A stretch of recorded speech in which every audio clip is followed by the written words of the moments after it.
Pembatasan sosial berskala besar dipastikan akan berdampak ke masyarakat, terutama di bidang ekonomi. Untuk membahas hal ini sudah bersama kami anggota Komisi 6 DPR RI fraksi PDI Perjuangan Sondang Tiar Deborah Tampu Bolon. Selamat sore Ibu Sondang. Ya, selamat sore Bu Tasya. Iya, dengan Bu Sondang, dengan adanya kebijakan pemberlakuan PSBB ini tentunya akan berdampak terhadap perekonomian. Nah, ini apa yang harus diwaspadai oleh pemerintah terkait dengan kebijakan ini? Ya, ya betul sekali. Kita tahu bahwa saat ini Indonesia di tengah-tengah pandemi COVID-19 dan Jakarta merupakan epicentrum dari penyebaran virus atau COVID-19 ini. Oleh karena itu, kita ingin bahwa bagaimana COVID-19 ini bisa segera teratasi dan dampak daripada COVID-19 ini saat ini memang sangat berdampak sekali kepada perekonomian negara dan terutama juga terhadap perekonomian masyarakat, baik itu di skala atas, menengah, dan kecil ini sangat terganggu sekali. Dan oleh karena itu, untuk bagaimana kita segera bisa memutuskan mata rantai penyebaran COVID-19 ini, kami sudah sangat mengapresiasi bagaimana langkah-langkah yang sudah dilakukan oleh pemerintah pusat, pemerintah daerah, walaupun memang belum secara sistematis dilakukan secara tegas langkah-langkahnya, tetapi kita harapkan bagaimana saat ini DKI yang akan melakukan pembatasan sosial berskala besar ini bisa benar-benar efektif dilakukan oleh seluruh stakeholder yang ada di dalam wilayah DKI Jakarta agar tidak terjadi langkah-langkah yang harus dilakukan lebih besar lagi oleh pemerintah pusat maupun pemerintah daerah. Begitu. Yang kita tahu bahwa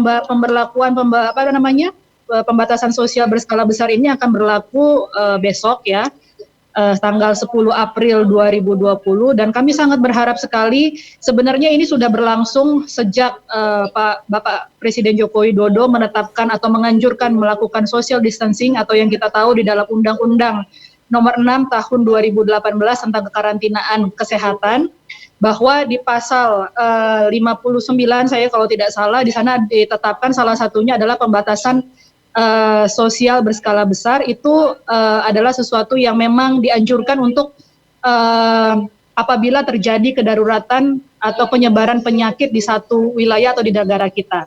Dan kalau kita belajar dari negara-negara yang saat ini terdampak atau sudah mengalami penyebaran virus atau penyakit COVID-19 ini, seperti di Wuhan misalnya, mereka melakukan satu sistem langsung lockdown, tetapi Wuhan bisa melakukan lockdown ini karena mereka bukan adalah ibu kota atau epicentrum daripada negara China sendiri.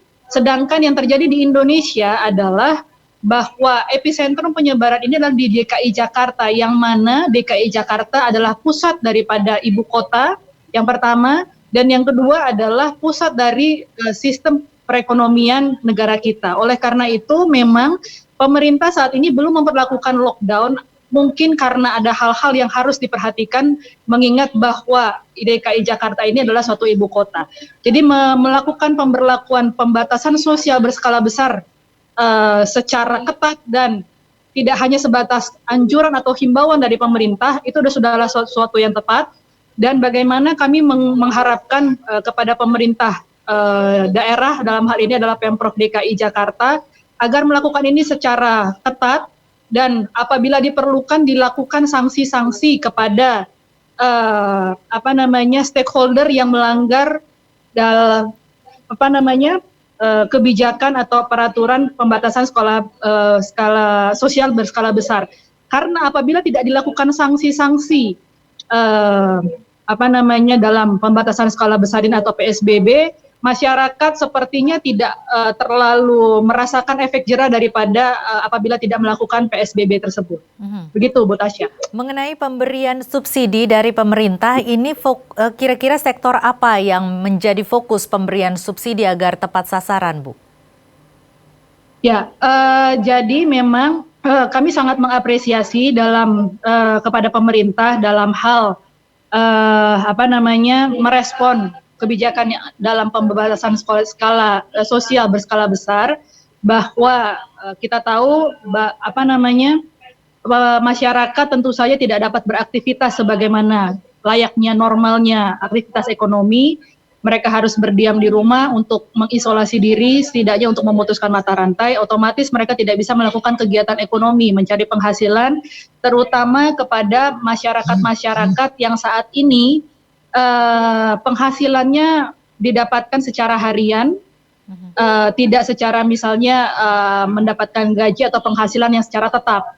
Nah, pemerintah dalam hal ini Kementerian Sosial sudah akan memberlakukan atau memberikan bantuan sosial, yaitu berupa sembako selama 3 bulan dimulai sejak diberlakukannya nanti pembatasan sosial berskala besar ini, terutama kepada mereka masyarakat yang segmentasinya pekerja informal, apakah mungkin kepada UMKM yang saat ini memang terdampak usahanya tidak dapat melakukan kegiatan usaha sebagaimana mestinya, dan juga kepada masyarakat yang berada di garis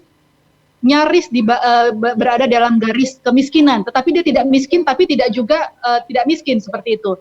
Karena akibat dampak COVID-19 ini, masyarakat yang di atas sedikit garis kemiskinan akhirnya menjadi jatuh miskin. Dan jadi itu masyarakat-masyarakat seperti itu yang mendapatkan bantuan langsung berupa sembako sebesar Rp600.000 selama 3 bulan. Dan ini kita harapkan juga bagaimana mungkin ini akan memasuki juga musim Lebaran ya, memasuki bulan Ramadan. Kemudian akan memasuki Lebaran, Idul Fitri. Kita harapkan bagaimana supaya virus yang terjadi saat ini epicentrumnya di DKI Jakarta tidak langsung menyebar dengan cepat apabila nanti masyarakat-masyarakat di ibu kota ini melakukan kegiatan yang setiap tahun dilakukan, yaitu pulang kampung seperti itu. Kita harapkan bagaimana nanti pada saat Idul Fitri grafik penyebaran COVID-19 ini sudah mulai menurun di ibu kota. Tetapi apabila menurun di ibu kota, jangan sampai ada yang pulang kampung menyebabkan grafik yang di daerah, bahkan mungkin yang di Pulau Jawa menjadi naik kembali. Setelah nanti naik pada saat Lebaran, mereka kembali dari arus baliknya kembali ke kota, akhirnya di ibu kota naik lagi, jadi seperti lingkaran setan seperti itu. Jadi kita harapkan kenapa ini dilakukan oleh pemerintah selama 3 bulan pemberian bantuan langsung berupa sembako, supaya ini sebagai stimulus kepada masyarakat dalam hal kita menangani untuk memutus mata rantai COVID-19 ini. Begitu Bu Tasya. Mengenai bantuan langsung berupa sembako yang diberikan kepada masyarakat ini, bagaimana menurut Anda seharusnya pengawasan dilakukan? Ya, kita tahu bahwa data-data penerima bantuan langsung berupa sembako ini ada di Kementerian Sosial. Tetapi memang saat ini yang terdata itu adalah masyarakat-masyarakat yang penerima program Keluarga Harapan atau PKH. Rencananya akan ditambah oleh yang tadi saya sebutkan, pekerja-pekerja informal yang mungkin saat ini belum dimasukkan daftarnya dalam penerima program Keluarga Harapan. Dan ini harus dicatat betul-betul dicatat, memang betul apa tidak mereka layak diberikan. Kemudian juga kepada masyarakat yang tadi saya sebutkan, tidak di bawah garis kemiskinan tapi pas persis di atas garis kemiskinan, yang saat ini ekonominya terganggu karena tidak bisa melakukan aktivitas ekonomi, usaha, keluar rumah akibat pembatasan sosial berskala besar atau social distancing. Dan ini benar-benar harus dikawal terus ya, dan dilaporkan. Bagaimana mungkin di DPR saat ini saya karena di Komisi 6 tidak berhubungan secara langsung dengan bantuan langsung sembako karena ini adalah di Komisi 8, tapi kami sudah menyampaikan kepada teman-teman di fraksi PDI Perjuangan untuk supaya anggaran yang sebesar 16 lebih triliun ini benar-benar tepat sampai dengan kepada sasaran yang benar-benar memang membutuhkan dan tidak disalahgunakan. karena beban moralnya sangat besar sekali dan ini mengambil daripada APBN negara kita, APBN kita yang kita tahu saat ini pemasukan negara dari pajak pun karena COVID-19 ini berkurang. Oleh karena itu kita benar-benar semua masyarakat harus ikut serta dalam mengawasi, tidak hanya di DPR, masyarakat yang memang mengetahui apabila ada penyalahgunaan atau penyelewengan di lapangan dalam hal menyalurkan bantuan langsung sembako, ini diharapkan langsung melapor. Apakah bisa ke DPR melaporkannya, apakah juga melalui media sosial. Saat ini kita juga memiliki media sosial, anggota-anggota DPR pun bisa melaporkannya langsung kepada Komisi Pemberantasan Korupsi. Kita tahu bahwa Komisi Pemberantasan Korupsi memiliki informan-informan juga di lapangan saat ini yang terus-menerus mengawasi kinerja pemerintah dalam hal keuangan negara. Begitu, Pak Tasya. Baik, jadi pengawasan harus sudah dilakukan sejak awal dari pendataan sampai dengan dilakukan secara sinergi dan juga menyeluruh baik dari pemerintah, dari DPR dan juga dari masyarakat sendiri, begitu ya Bu ya? Oke, ya, baik. Betul sekali, jadi betul. Iya, baik. Mungkin ada yang ingin disampaikan lagi Bu terkait dengan hal ini?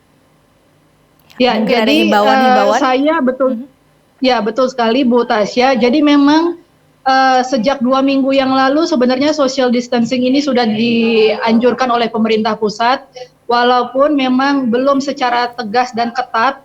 Dan apabila sudah dilakukan oleh pemerintah Provinsi DKI Jakarta dalam hal pembatasan sosial berskala besar, mungkin akan dilakukan turunannya apakah peraturan daerah dan lain sebagainya. Masyarakat benar-benar melakukan PSBB ini dengan bertanggung jawab, karena tidak bisa kita melakukan hal ini secara sendiri-sendiri. Kita harus mengerjakannya secara bergotong royong, karena kita tahu bahwa COVID-19 ini tidak bisa menularkan atau tersebar tanpa adanya media atau kontak langsung.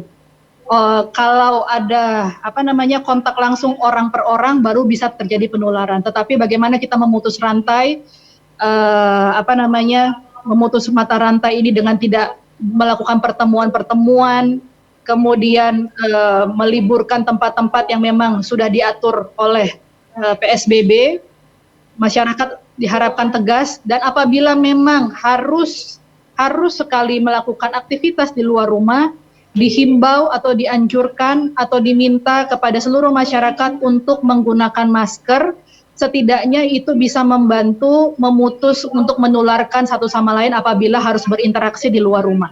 Itu saja, mungkin kita berharap semuanya, pemerintah pusat, pemerintah daerah, masyarakat, swasta, kemudian legislatif, baik itu di DPR pusat maupun DPRD tingkat 1 Provinsi DKI Jakarta dan dimanapun juga di seluruh daerah, saat ini bisa bersama-sama kita melakukan gotong royong dalam rangka memutuskan mata rantai COVID-19.